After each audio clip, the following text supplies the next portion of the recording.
सबसे पहले तो क्या कहना चाहेंगे इस खास मौके के बारे में? ये इतनी अच्छी बात हो रही है जो हमारे फिल्म इंडस्ट्री को पहले सोचना चाहिए था।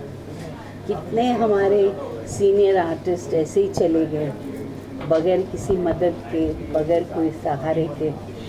आज जिंदाबाद दादा साहब फाल्के कि उन्होंने ये सोचा, एंड थैंक्स टू टीना घाई जो सेक्रेटरी हैं जिन्होंने ये बनाया कि नहीं, हमारे ही वर्कर को फ्री सब मेडिकल मिलना चाहिए। कितने हमारे वर्कर नहीं अफोर्ड कर सकते हैं, बड़े बड़े लोग तो चले जाते हैं बड़े बड़े डॉक्टर्स के पास, पर इनका क्या होगा? आज किसी ने तो सोचा उनके बारे में। आज साधना जी का फ्यूनरल देख के बहुत रोना है। कोई नहीं था उस फ्यूनरल में। कैसे आर्टिस्ट हैं, कैसे डायरेक्टर प्रोड्यूसर हैं जो नहीं आए, उनको नहीं फील होता कि ये भी तो हमारे एक आर्टिस्ट थी, उनका आना फर्ज था। कितने लोग ऐसे गए हैं, सतीश कौल को देख लीजिए, उनकी हालत देखकर सचमुच दुख होता है। इतनी पिक्चरों में उन्होंने काम किया, आज कोई मदद करने वाला भी नहीं। बॉलीवुड इंडस्ट्री के लिए इस तरह के इनिशिएटिव कितने ज़रूरी है, क्योंकि कई स्टार्स ऐसे ही चले जाते हैं जिन्हें अवार्ड भी नहीं मिलते और उनके जाने के बाद उन्हें लाइफ टाइम अचीवमेंट अवार्ड या दूसरे अवार्ड से नवाजा जाता है।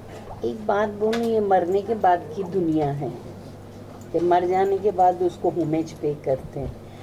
जिंदा रहने में कोई उन लोग मानते ही नहीं है कि उन लोग आर्टिस्ट हैं।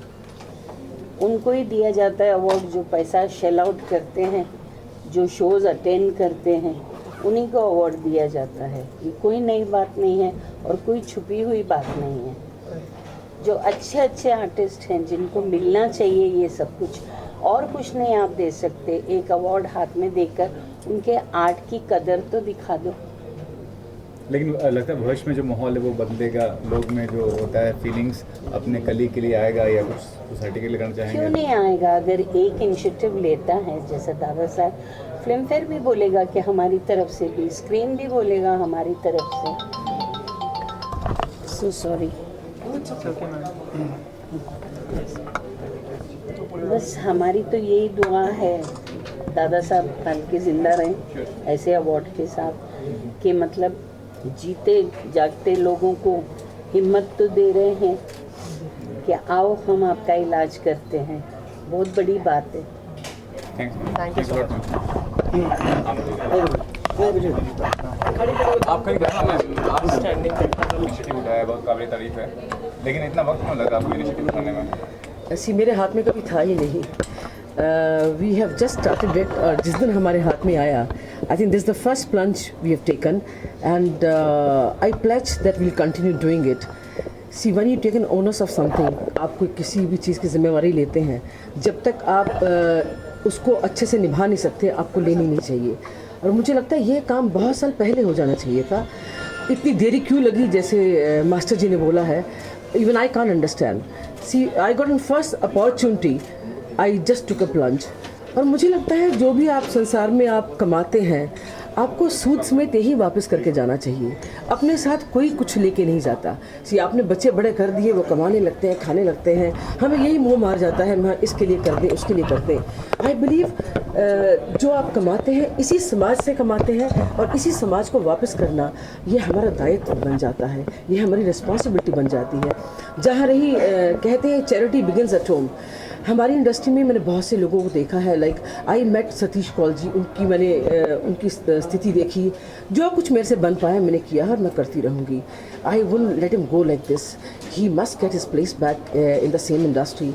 और बहुत से लोग हैं, मैं जताना नहीं चाहती, नाम नहीं लूँगी मैं किसी के, और क्योंकि मुझे लगता है कि जैसे अब साधना जी की बात की थोड़ी देर पहले मास्टर जी ने, हमारे जो ग्रुप में बहुत सारे लोग हैं, हम कोई भी जो जनाजा ऐसे नहीं निकलने देंगे। अब हमारा पूरा ग्रुप, हमारा जितना और जो लोग हैं, हम उन सबको इकट्ठा करके उनको अच्छे तरीके से बाद अब उनको विदा कहेंगे, बिकॉज ये अच्छी बात नहीं है। साधना जी ने बहुत बड़ा अपने ज़िंदगी का हिस्सा दिया है इस इंडस्ट्री को, इस तरह से चली गई जिस तरह से, I mean you know it, I don't have to repeat myself again and again, लेकिन ये बड़ी बुरी बात है। मुझे लगता है कि हम सब लोग जो इस ग्रुप में हैं, काफ़ी सारे ग्रुप में लोग हैं, हम लोग सब मिल के इस चीज़ का बीड़ा उठा रहे हैं। We'll ensure that nothing goes wrong from henceforth. और जो हमारे आर्टिस्ट हैं, मैं सिर्फ सिंटा की कलाकार की बात नहीं कर रही हूँ, मैं टेक्नीशियंस की बात भी कर रही हूँ, मैं स्पॉट बॉयज सबकी बात कर रही हूँ। सब लोग जो हैं हमारे साथ जुड़े रहेंगे और सबकी सेवा करना, ये हमारा प्रथम जो है ये कदम होगा। Thank you sir. मैं पहले मेरी पहचान करवा देता हूँ। मैं चंद्रशेखर कुशालकर, मैं दादा साहेब फाल्के का नाती हूँ। उनकी जो दूसरी बेटी मालती फाल्के पहली की और बाद में वृंदा कुशालकर, उनका मैं बेटा हूँ। मुझे आज बहुत खुशी होती है कि जहाँ कहाँ मेरे नाना जी हो गए दादा साहेब फाल्के, उन्हें बहुत संतोष होगा कि आज उनके नाम पे कुछ बहुत अच्छा कॉन्क्रीट हो रहा है। नहीं तो क्या होता था, उनके नाम पे अवार्ड दिए जाते हैं, बस एक डॉल लेके जाते हैं, बाद में उसके पास कभी कभी पैसे भी नहीं होते। लेकिन आज कुछ कॉन्क्रीट चीज़ हो रही है। अशफाक खोपेकर साहब, टीना गई और बहुत सारे, मैं कितने नाम ले लूँ, बहुत सारे हैं, मैं उनको बधाई देता हूँ। और मेरे ख्याल से दूसरा साल है, गए साल उन्होंने जो अवार्ड फंक्शन उनके बारे में किया, दादा साहेब फाल्के फाउंडेशन की तरफ से जो अवार्ड दिए, उनके साथ उन्होंने कैश प्राइज भी दिए। नहीं तो उनके पहले क्या होता था, अवार्ड लेने के लिए लोग आते थे लेकिन उनको टैक्सी से जाने के पैसे भी नहीं होते थे। ये बहुत करेक्ट चीज़ है और बहुत अच्छी चीज़ की है। Dada Saheb Phalke he was very particular about health of his employees. वो बोलते थे हेल्थ इज़ वेल्थ। देखो मैं आज 60-65 का हूँ, फिर भी मैं किसी भी डोंगर का ऊपर, पत्थर के पर्वत के ऊपर जा सकता हूँ। So be away from the vices. रोज डॉक्टर आते थे उनके स्टूडियो में, उनके कर्मचारी के health checkup. He was particular कि एक्सरसाइज के जो साधने उपलब्ध उनको किया था। इवन उनको जो खाना परोसने वाला था दादा साहब फाल्के का, अंत तक जिन्होंने सेवा की, उसको ब बोलते थे, ब। तो ब खुद जब भी बीमार गिर गया तो दादा साहब और उनकी पत्नी ने उसकी सेवा की। तो मेरे ख्याल से ये बहुत ये नोटिंग हो जाना चाहिए आजकल की इंडस्ट्री के लोग ने। और मैं बधाई देता हूँ वापस कि ये फाउंडेशन के बहुत बड़ा काम कर रहा है और ये काम बढ़ते जाए। Thank you very much.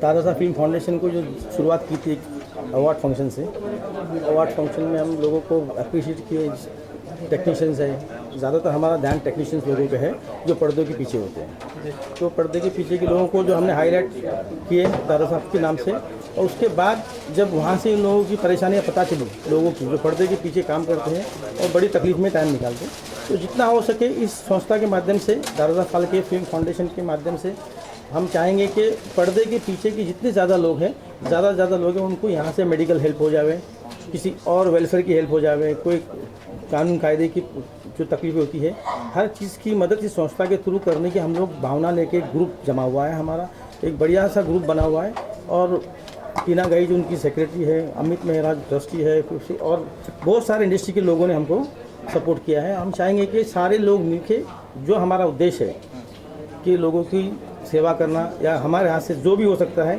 Appreciation करना, अवार्ड दे के अप्रिसिएशन करना, कोई फिल्म फेस्टिवल करके फिल्मों को एक अच्छी मुकाम दिलाना, और साथ साथ में लोगों की वेलफेयर है, मेडिकल है, सारी चीज़ों की सेवा करने की इच्छा लेके बैठे हैं। तो उसका ये पहला कदम हमारा है, ये मेडिकल सेंटर की आज ओपनिंग किए।